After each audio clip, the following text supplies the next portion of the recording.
Tungsten கனிம சுரங்க விவகாரத்தில் ஒன்றிய அரசு அறிவித்துள்ள மறு ஆய்வு என்பது மக்களை ஏமாற்றும் செயல் என்று பாமக தலைவர் அன்புமணி ராமதாஸ் குற்றம் சாட்டியுள்ளார்.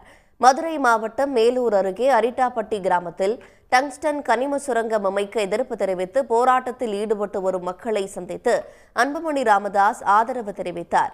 பின்னர் செய்தியாளர்களிடம் பேசிய அவர், இத்திட்டம் நிறைவேற்றப்பட்டால் இப்பகுதியில் வாழும் பொதுமக்களின் வாழ்க்கை தரம் வெகுவாக பாதிக்கப்படும் என்று எச்சரித்தார்.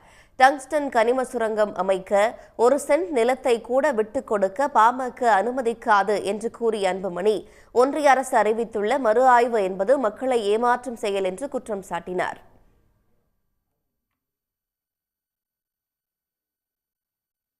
நான் மத்திய அரசியும் மாநில அரசியும் தான் நான் குறை சொல்றேன், குற்றம் சொல்றேன். நான் இது கூட்டணி இருக்குதோ கூட்டணி இல்லையோலாம் எங்களுக்கு கவலை கிடையாது. எனக்கு வேண்டியது விவசாய நிலம் பாதுகாக்கப்படணும்.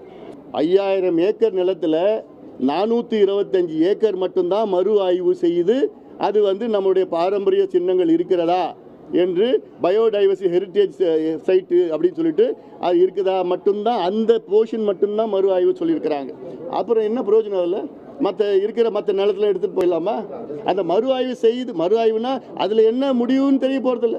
நாளைக்கு மறு ஆய்வு செய்து இதையும் ஒன்றுமே இல்லைன்னு சொல்லிட்டு போட்டாங்கன்னா. சட்டமன்றத்தில் சிறப்பு சட்டம் இயற்றி டங்ஸ்டன் கனிம சுரங்க திட்டத்தை தமிழ்நாட்டிற்குள் அனுமதிக்க முடியாத வகையில் நடவடிக்கை எடுக்க வேண்டும் என்றும் அன்புமணி ராமதாஸ் வலியுறுத்தியுள்ளார். உடனுக்குடன் செய்திகளை தெரிந்து கொள்ள சன் நியூஸ் பெல் ஐகானை கிளிக் பண்ணுங்க.